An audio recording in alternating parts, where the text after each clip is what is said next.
sitting minister tells people to go to court against his own government, against a law that his government has passed. Transgender Persons Protection of Rights Amendment 2026 illegal है, unconstitutional है और illogical है। अभी हम ये video बना रहे हैं about transgender rights. Is that compelling somebody to become transgender?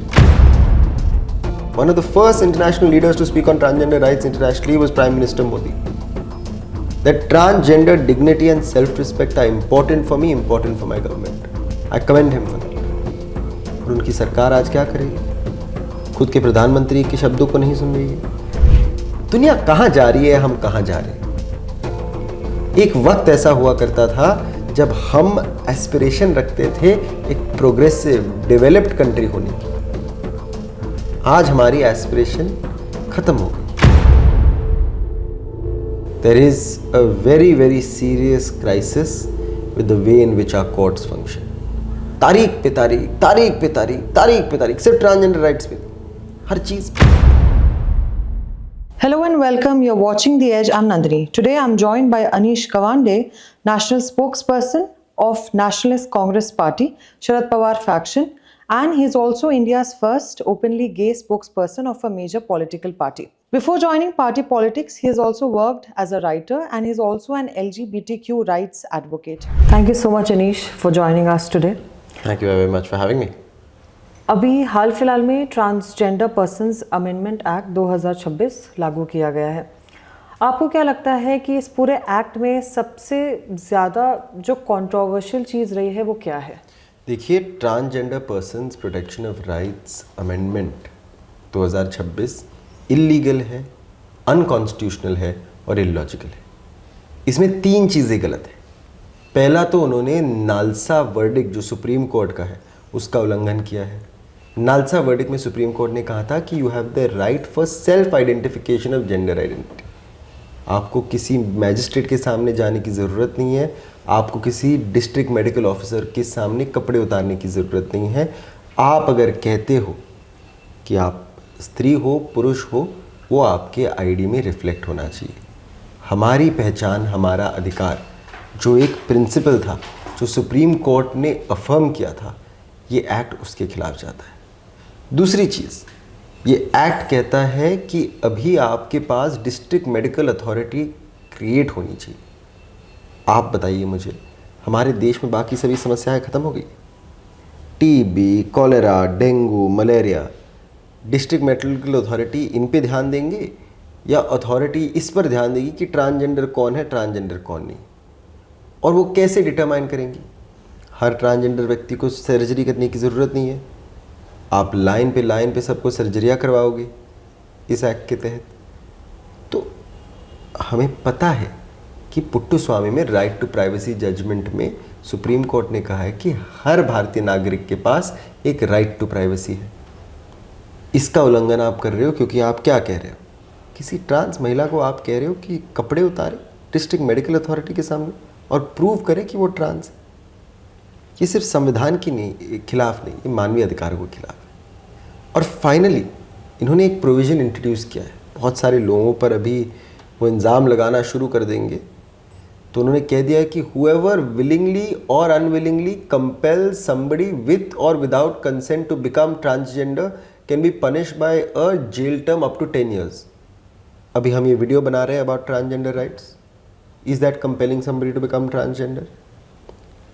इतने सारे एक्टर्स हैं जिन्होंने ट्रांसजेंडर रोल पोर्ट्रे किए हैं।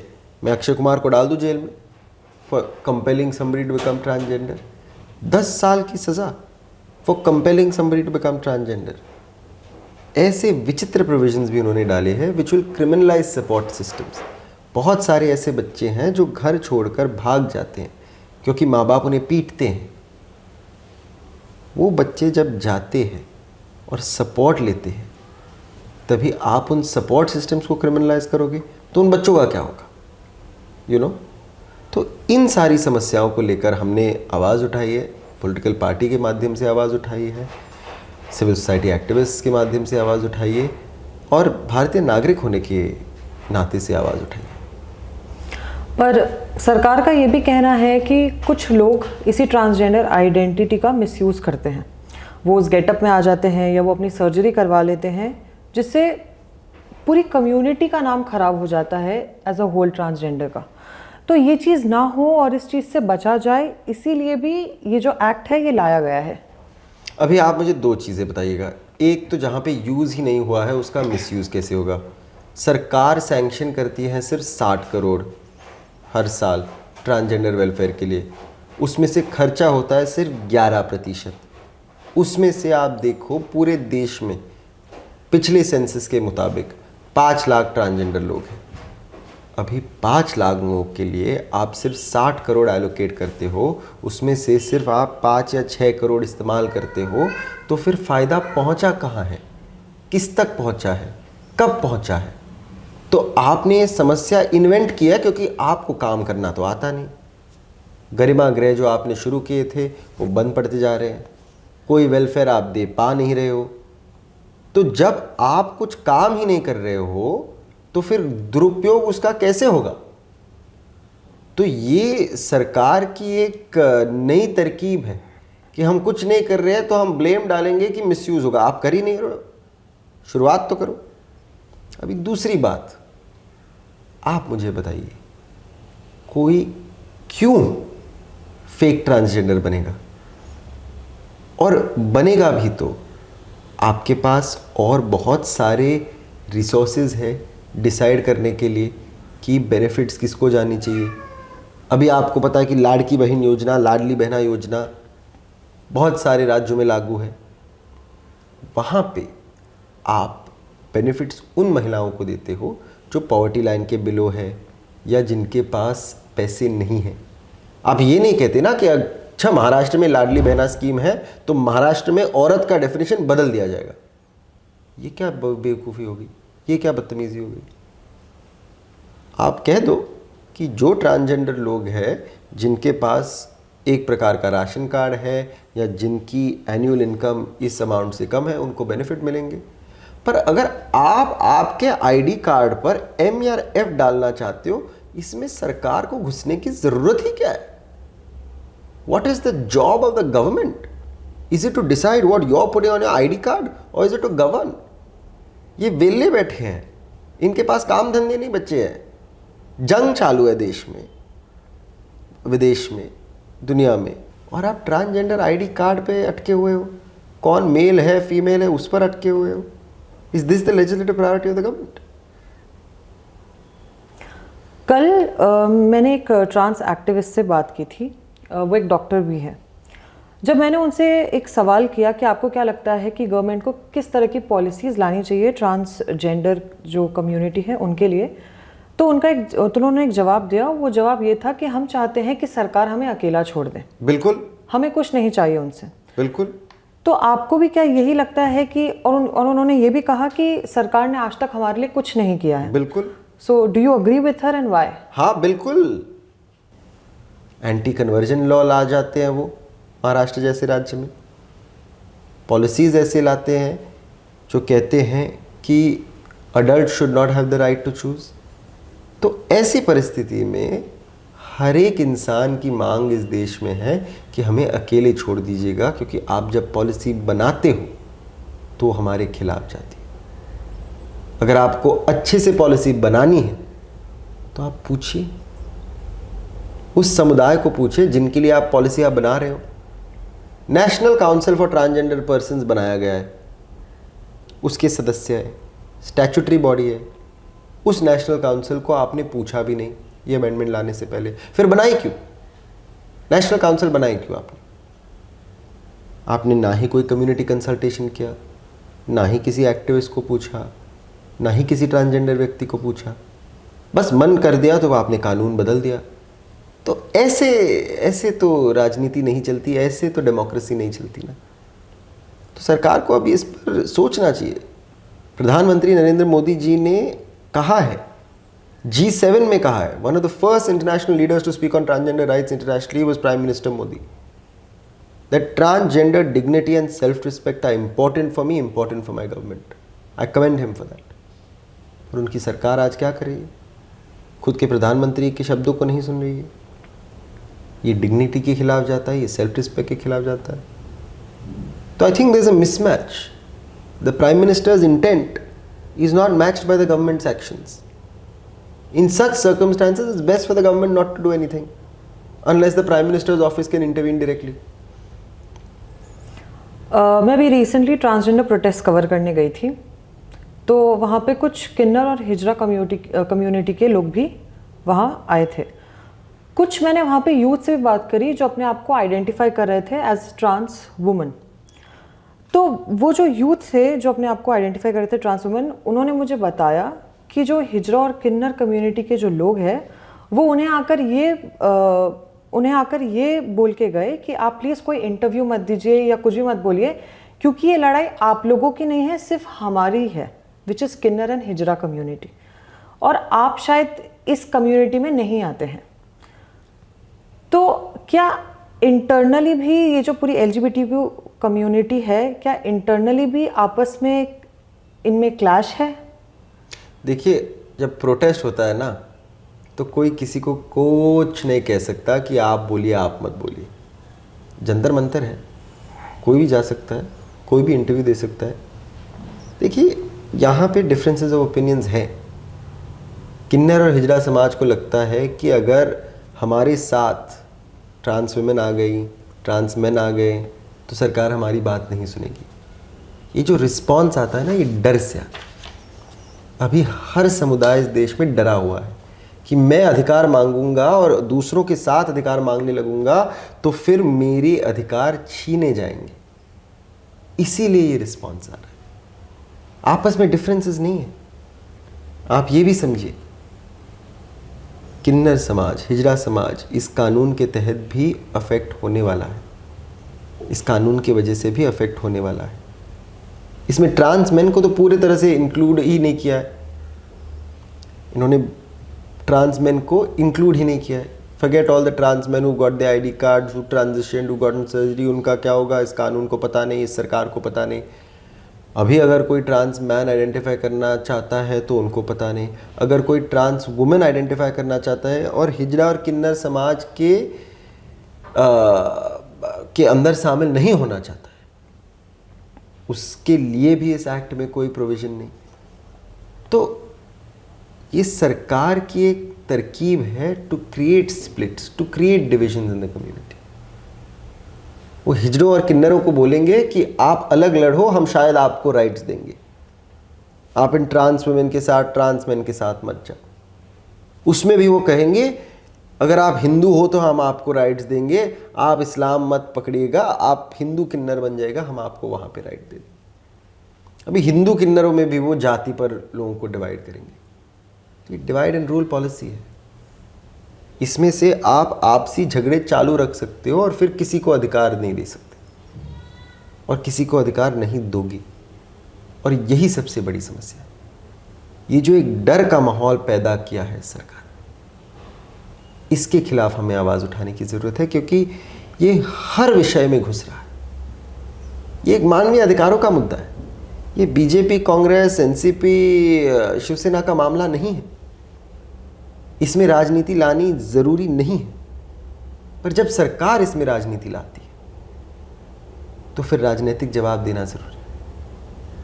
पर हम सरकार से अनुरोध करते आ रहे हैं कि राजनीति छोड़िए इस मामले पर। प्रधानमंत्री जी की बात सुनिए, इन्होंने इसमें राजनीति नहीं देखी।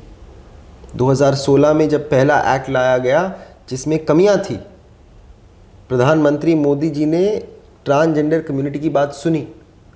2019 में अमेंड करके लॉ उन्होंने लाया और उसमें बहुत सारे सुधार लाए।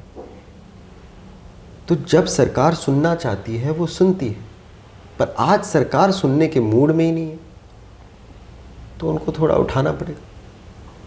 आपने थोड़ी देर पहले 2011 के सेंसस की बात की, जिसमें आपने कहा कि लगभग 5 लाख लोग जो है अपने आप को एज अ ट्रांसजेंडर आइडेंटिफाई करते हैं। कुछ एक्टिविस्ट का ये भी कहना है कि ये जो नंबर्स है ये 5 लाख नहीं, उससे कई ज़्यादा है। बिल्कुल, क्योंकि शायद अभी भी लोगों को वो डर है कि वो अपने आप को अगर सोसाइटी के सामने रिवील कर देंगे तो उन्हें एक्सेप्ट नहीं किया जाएगा। नहीं, क्योंकि देखिए 2011 में जब ये सेंसस हुआ, ये 2014 के नालसा जजमेंट के पहले हुआ, तो बहुत सारे लोगों को पता भी नहीं था कि हमारे पास अधिकार है खुद को ट्रांसजेंडर आइडेंटिफाई करने का। वो अदर कैटेगरी में आइडेंटिफाई हुए थे 2011 के सेंसस में। 2026 का सेंसस पहला सेंसस है जहां वो ट्रांसजेंडर बनकर आइडेंटिफाई कर पाएंगे। तो 2026 के सेंसस में मैं मानता हूं कि आंकड़ा बढ़ेगा, पर इस कानून के बाद सरकार ने ऐसी परिस्थिति निर्माण की है जहां पे उन्होंने कहा है कि self identification is not okay. अभी आप मुझे बताइएगा, सेंसस में how is self identification not possible? अगर सेंसस ऑफिशियल आपके घर पे आता है और आप कहते हो कि आप महिला हो, क्या सेंसस ऑफिसर के पास कोई अधिकार है आपको पूछने का कि प्रूफ कीजिए आप महिला हो? वैसे ही सेंसस ऑफिसर आज कैसे किसी को पूछ सकता है कि प्रूफ कीजिए आप ट्रांसजेंडर हो? क्या अधिकार है उस ऑफिसर का? संविधान से देश चलता है, इनके नखरों पे नहीं चलता। तो आज जब सेंसस होगा और सवाल पूछा जाएगा कि क्या आप ट्रांसजेंडर हो, प्रूफ कीजिएगा, उल्टा सवाल पूछना है कि आपने बाकी सभी को पूछा है आप मेल हो फीमेल हो, प्रूफ कीजिए। देश में 2019 के बाद सिर्फ 35,000 ट्रांसजेंडर आईडी कार्ड इशू हुए हैं। अगर आपको प्रूफ करना है कि आप ट्रांसजेंडर हो तो आपको वो ट्रांसजेंडर आईडी कार्ड दिखाना होगा। तो क्या आप कह रहे हो कि सरकार के डेफिनेशन के नीचे देश में ट्रांसजेंडर 5 लाख से अभी सिर्फ 35,000 हो गए? Census of India is a very important sort of exercise. It is meant to decide the policy priorities of the government for the next decade. पहले तो उन्होंने सेंसस डिले किया है 15 साल, अभी जब सेंसस कर रहे हैं वो ठीक से नहीं कर पा रहे. I mean, this is outrageous. The British conducted the census more frequently than the BJP has. And when they conduct it, they don't know how to conduct it properly. Unless you have an accurate number of how many transgender people there are in the country, how will you create welfare measures? How will you decide on the number of hospitals required for gender affirmation surgery? How will you decide what the sort of budgetary outlay needs to be for transgender welfare? ये खिलवाड़ कर रहे हैं policy के साथ, because they don't know how to create policy. They don't understand policy. They don't understand planning. That's the reason why in the state that we're in today. It's not about transgender rights. It's about a fundamental failure to understand how policy is crafted, who it is crafted for, and how the benefit of every single Indian is at the heart of the policies that you create. It's not about the LGBTQ plus community. मैं transgender नहीं हूँ, मैं आवाज़ क्यों उठा रहा हूँ? क्योंकि this reveals a deeper systemic failure. और जब तक हम उसको recognize नहीं करते, तब तक हम ये solve नहीं कर पाएंगे. अगर हम LGBT राइट्स की अगर हम बात करें और ग्लोबल लेवल पे करें, तो कुछ कंट्रीज़ है जो एक्सपैंड कर रही है LGBT राइट्स पे, काफ़ी अधिकार दे रही है. लेकिन एक तरफ US है, और जो डोनाल्ड ट्रंप का एडमिनिस्ट्रेशन है, उन्होंने अभी कुछ समय पहले ही कुछ ट्रांसजेंडर प्रोटेक्शंस, जो कुछ राइट्स थे, उनको रोल बैक कर दिया. तो आप इस चीज़ को कैसे देखते हैं, और आपको क्या लगता है कि where does India stand globally जो पूरा LGBTQ राइट्स का जो पूरा केस है? देखिए, 2014 में जब नालसा वर्डिक्ट आया था, तब हम विश्वगुरु थे, क्योंकि India was one of the first countries in the world to give transgender people more rights, to recognise them as transgender people, and to ensure that self identification is the cornerstone of any rights based process for trans people. डिग्निटी, self respect, bodily autonomy were the pillars of that sort of verdict. और तब से अब तक भारत विश्वगुरु रहा है transgender rights के मामले में. अब ब्रॉडर LGBTQ प्लस राइट्स की बात करो तो 2018 में जब सुप्रीम कोर्ट में सेक्शन 377 को रीड डाउन किया गया था, तब हमने बहुत बड़ी विक्ट्री पाई थी. हमारी जो कोर्ट केस है वो बेलीज में इस्तेमाल हुई थी to read down the provision there, Trinidad and Tobago में हुई थी to read down the provision there. Indian jurisprudence was विश्वगुरु देन. आज तुषार मेहता जी क्या कहते हैं कोर्ट में? Constitutional morality is a vague term. Navtej Johar should be relooked, adultery law should be relooked. क्या बदतमीजी चालू है? Constitutional morality is a vague term. तो आप तय करोगे कि मोरालिटी क्या होती है। मैं कौन से कपड़े पहनूं, मैं कौन सा खाना खाऊं, मैं किससे प्यार करूं, ये मैं तय करूंगा, सरकार नहीं। सरकार को कोई अधिकार नहीं है, ये अधिकार मुझे संविधान देता है। पहले हमारे यहाँ बहुत सारी परंपराएं हुआ करती थी जो गलत थी। सती परंपरा थी। जब आप इंटरकास्ट मैरिज करते थे, खाप पंचायत आपके खिलाफ एक्शन लेते थे। आप इंटर रिलीजियस मैरिज करते थे तो आपके खिलाफ पुलिस बिठाई जाती थी। संविधान आने के बाद हमने कहा है कि all of these are perfectly legal things to do, कि आप सती परंपरा को नहीं फॉलो कर सकते। We believe in logic, rationality and human values and human rights. इसके खिलाफ अभी सरकार जाने लगी। The global fight for LGBTQ+ rights is not a fight only for gay people, lesbian people, bisexual people. वो ह्यूमन राइट्स का मामला है। ये gay rights are human rights. कोई स्पेशल राइट्स कोई नहीं मांग रहा। आज आप देखिए दुनिया में क्या हो रहा है। युगांडा में there is a kill the gauge bill, जो कहते हैं कि if you are gay you can be thrown into jail. Senegal में वो punishment has been made from 5 years to 10 years। घाना में similar legislation is being brought. क्या हमें Senegal, Uganda और घाना जैसे बनना है, या हमें नेदरलैंड्स जैसे बनना है, जहां Rob Jetten became the first gay prime minister of that country and the youngest. दुनिया कहाँ जा रही है, हम कहाँ जा रहे हैं। एक वक्त ऐसा हुआ करता था जब हम एस्पिरेशन रखते थे एक प्रोग्रेसिव डेवलप्ड कंट्री होने की। आज हमारी एस्पिरेशन खत्म हो गई। और हर एरिया में ड्रिंकिंग वाटर सेफ्टी में हम 122 में से 120th है। पाकिस्तान हमसे आगे। हेल्थ केयर इंडाइसिस को देखो तो हम ईरान के पीछे। एयर पोल्यूशन को देखो, जब ईरान में जंग चल रही थी, तेहरान की हवा दिल्ली की हवा से अच्छी थी। तो कौन सी प्रोग्रेस कर रहे हैं, कौन सा विकास कर रहे हैं। यहां पे अगर आप LGBTQ+ कम्युनिटी के खिलाफ एक्शन ले रहे हो तो आप खुद की पैर पर कुल्हाड़ मार रहे हो। मांग क्या है? कोई पैसे मांग रहा है, अलग ट्रीटमेंट मांग रहा है? नहीं। लोग क्या कह रहे हैं? भेदभाव मत करो, किसी को नौकरी से मत हटाओ just because they are gay. Allow people to visit their partner if they're in a hospital even if they are not married, क्योंकि शादी तो आपको करने नहीं देनी। ऐसे अधिकारों को आप जब मांगते हो और सरकार ना कहती है तो फिर उस सरकार को सवाल पूछना बहुत जरूरी है कि आप क्यों कर रहे हैं। What is the reason behind this? Why are you so hell-bent on denying rights to people? That's the question we should ask. One more thing that I also wanted to understand is how difficult it is to be from an LGBTQ community in today's world. Have people accepted the LGBTQ community over years, या अभी भी कुछ reformation बचा है?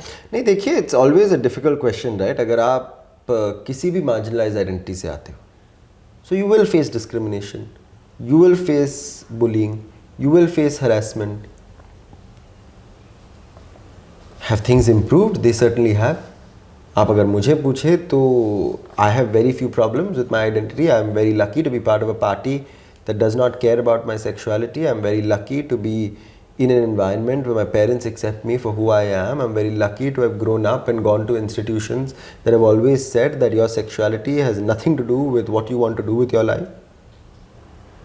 But at the same time, आज बहुत सारे ऐसे बच्चे हैं जिन्हें बुली किया जाता है. There are so many young kids dying by because they're bullied for being gay. उनके लिए आवाज़ उठाना ज़रूरी है. There are so many people who are afraid to come out क्योंकि उनको लगता है कि मेरी नौकरी चली जाएगी. If I love the person I want to love, then I will be discriminated against in my neighborhood, in my surrounding. बहुत सारे ऐसे लोग हैं जो गे होकर भी औरतों से शादियाँ करते हैं because they are scared, right? तो प्रोग्रेस करना बहुत ज़रूरी है. पर मैं आपको एक चीज़ बताता हूँ. मैं 2019 में जब वापस 2018 में जब वापस आया था, मैं अमेरिका में था, वापस 2018 में इंडिया आ गया था, और उस साल पूरा महाराष्ट्र घूमा था with the Maharashtra Congress for the Jan Sangharsh Yatra, और मैंने एक चीज़ देखी कि the DNA of this country is to care. इंसानियत ना इस देश में कूट कूट कर भरी हुई है। आप किसी बुजुर्ग अज्जी को पूछो ना महाराष्ट्र में कि आपको क्या लगता है गे लोगों को अधिकार मिलने चाहिए क्या, वो हाँ बोलेगी। आप यहां जाओ, दिल्ली की बस्तियों में जाओ और पूछो कि what do you think about equality, what do you think about LGBTQ+ rights. Terms उनको शायद समझ नहीं आएंगे, पर वो कहेंगे कि कोई अपनी ज़िंदगी जी रहा है तो हमें कोई तकलीफ नहीं है। And this is across religion, this is across caste, this is across genders, across region, right? So we as a country know how to care, we know how to coexist.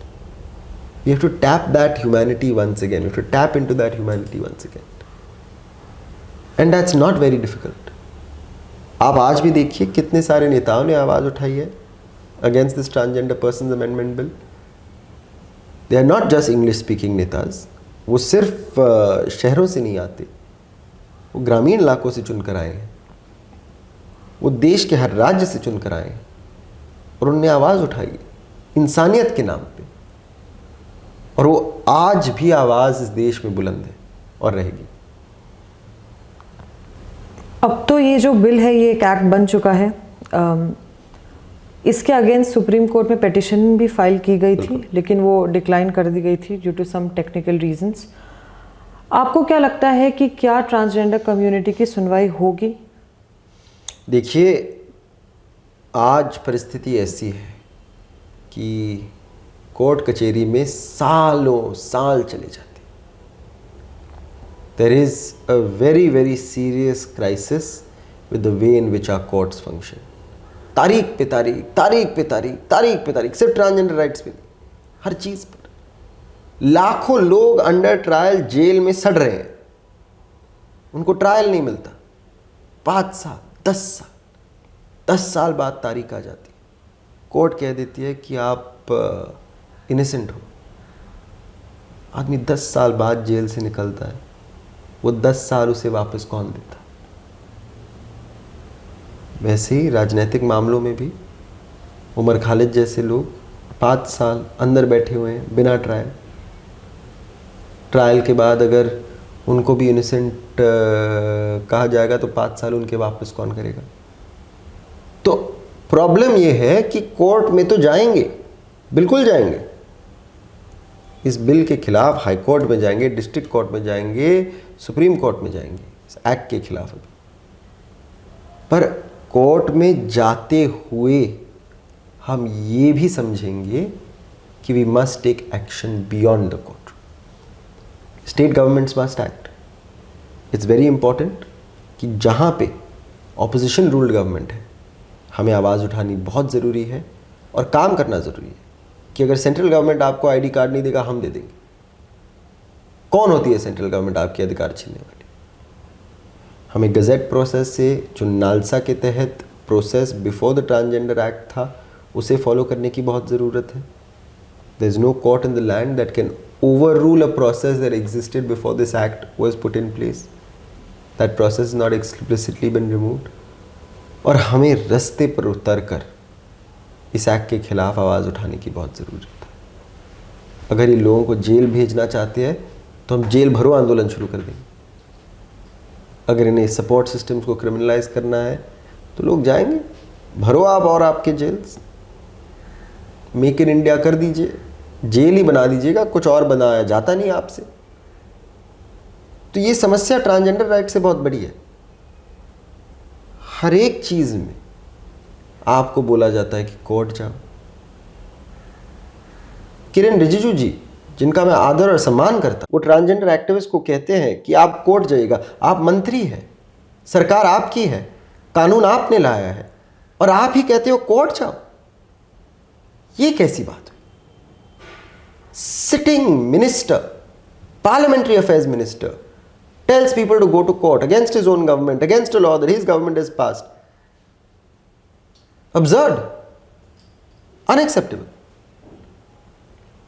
तो ऐसी परिस्थिति में कोर्ट तो जाएंगे, पर आपको इस bill को पारित करने के नतीजे आने वाले स्टेट इलेक्शंस में दिखेंगे, आपको बंगाल में दिखेंगे, तमिलनाडु में दिखेंगे, केरल में दिखेंगे, असम में दिखेंगे। Thank you so much, Anish, for your insights and definitely for your time. Thank you very much for having me. If you really like this video, don't forget to like, share and subscribe to The Edge. With video journalist Sushil, this is Nandini Joshi signing off.